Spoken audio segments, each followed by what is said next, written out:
പമ്മി പമ്മി പൂച്ച വരും, കണ്ണടച്ച് പാല് കുടിക്കും.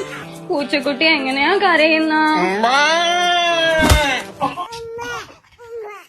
കൊച്ചിനെ ഉറക്കാതെ എവിടെ പോയി കിടന്നു?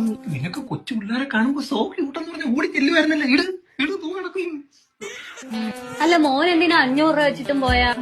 ബേബി സെർലാക്ക്, ബേബി പൗഡർ, അങ്ങനെ കൊച്ചിന്റെ കാര്യങ്ങളൊക്കെ ഇല്ലേ മേടിച്ചു കൊടു. കൊച്ചിന്റെ ബേബി സെർലാക്കിന് തന്നെ 400 രൂപ, ബേബി സോപ്പ് 150 രൂപ, പിന്നെ കൊച്ചിന്റെ പൗഡർ. നമ്മളെ പൗഡർ ഉപയോഗിച്ചാൽ മതി. കൊച്ചി 10 രൂപയുള്ളു.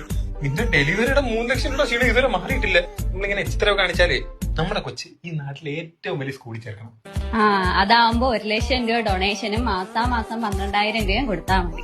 ഈ നാട്ടിലെ ഏറ്റവും വലിയ സർക്കാർ സ്കൂളിൽ പഠിച്ചാൽ മതി ഞാൻ ഉദ്ദേശിച്ചത്. വെറുതെ എന്തിനാ നാട്ടുകാരെ കൊണ്ട് CBSE വേണമെന്ന് പഠിപ്പിക്കുന്നത്? ഇന്ന് പ്രസംഗിക്കാതെ കൊച്ചിന്റെ ഡയപ്പർ എടുത്ത് കത്തിക്കുമോ? ഹലോ സാറേ, താനിതൊരു ഫയൽ വെച്ചില്ലല്ലേ? സാറേ, ഞാനേ ഫയലിതേ കോപ്പി ചെയ്ത് പേസ്റ്റ് ചെയ്ത് സെലക്ടോൾ ചെയ്ത് അയക്കാൻ വേണ്ടി തുടങ്ങുക. ഇപ്പൊ തന്നെ അയക്കണം. അതെ, കൊച്ചുണ്ടായതിനു ശേഷം നമ്മുടെ റൊമാൻസ് ഒക്കെ കുറഞ്ഞു കേട്ടോ. അതിനിപ്പോ ഞാനെന്താണ്? അല്ല സാറിന്റെ തല്ല സാർ. അല്ല, നിനക്ക് 6 പിള്ളേർ വേണമെന്നില്ലായിരുന്നു ആഗ്രഹം? ഒറ്റ കൊച്ചു മതി. എണീച്ച ആര് പറഞ്ഞു? 2 തല്ലേസിലെ പ്രതിന്ന് പാടണമൊക്കെയാണ്. കൊച്ചെന്താ ഇങ്ങനെ അറിയുന്നത്? എനിക്ക് തോന്നുന്നത് ഇതിന് വേണ്ടി ഭാവിയെ കുറിച്ച് ഓർത്ത് ഡിപ്രഷനിലായിരിക്കും. നമുക്കൊരു സൈക്കാട്രിസ്റ്റിനെ കാണിച്ചാലും. ഇങ്ങനെ ഡിപ്രഷൻ അടിക്കാതിരിക്കും. നിങ്ങളോടല്ലേ ജീവിക്കും.